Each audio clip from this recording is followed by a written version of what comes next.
Do you girls that are my age, do y'all remember that book, What to Expect When You're Expecting? Yeah, that was a hateful book.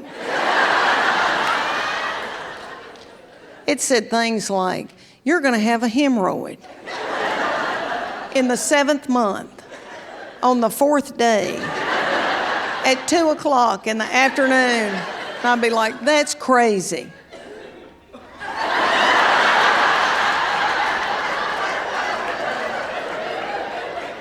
Back then, everybody was worried to death about a food allergy, and I wanted everything to be perfect with my first baby. And I had charts hanging in my kitchen, and I made sure that I didn't give him squash until I cleared sweet potatoes. And I was so anal retentive about it. And I did well with my second baby, did well with her. That third baby, we were at McDonald's, and she was sitting in a high chair. I remember it like it was yesterday, and she didn't have teeth yet.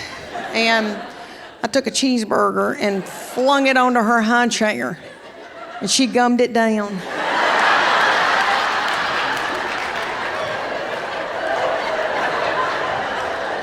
And my other two were playing in the balls in the tube, and I remember a woman coming over an intercom, and she said, "Ma'am, your baby has pooped in the tube."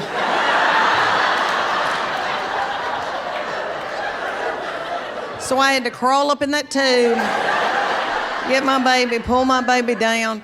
Mine loved the balls. I don't even know if they have balls anymore because of all the disease going around. Mine loved the balls. Mine would be playing in the balls, having a big time, and then a dirty diaper would go floating across the... They'd find a chicken nugget that wasn't theirs and go...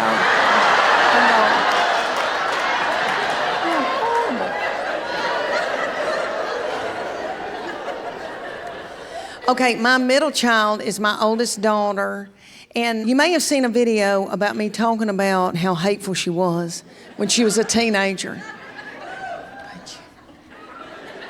Well, I'm not taking that back. We were scared to death of her. If you've got a teenage girl and you're going through that, let me give you this hope. They're going to come out of that. Now, it's going to take a long time. But they're going to come out of that, and then they come back around and end up your very best friend. I know, girls, yummy. Okay, she takes care of me just like I'm her baby now. She calls and checks on me, calls me 3 or 4 times a day. Mom, did you get where you're going? Are you in Des Moines? Are you all right? I go, yeah, baby, thank you. Tell your daddy.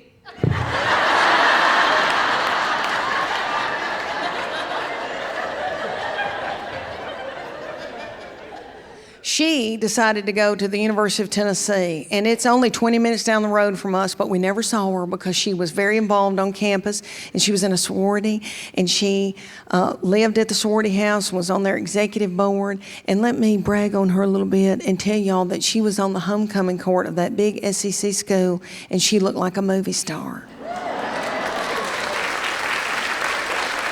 Thank y'all. And I'm telling y'all that because I lived through her.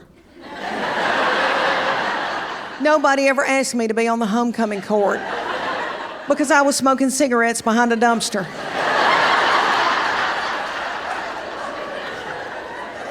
She has a heart for children going through severe illness, so she went to work for Make-A-Wish right out of college, and then now she raises money in Knoxville for East Tennessee Children's Hospital and is in development with them. Thank you.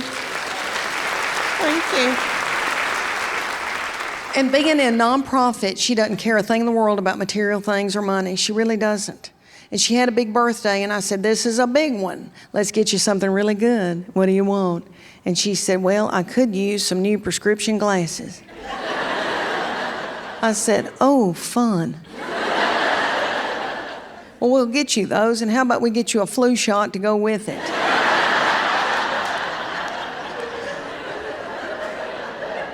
My baby child is 24, my youngest daughter, and she's a professional makeup artist. Some of y'all may have seen her do videos on me during the pandemic. Thank you. Well, she loves money. She loves money and very bougie. So if you saw her do videos on me, just know that I had to Venmo her right after it was over. Well, no, she's been a joy and a doll. I had my children all real close together. My girls are 20 months apart, and so when I had her, it was a blur, and I got to tell you, I was beat down. And I did not know my own name. I did the best I could with what I had at the time. I really tried, did the best I could, but I let her do whatever she wanted to.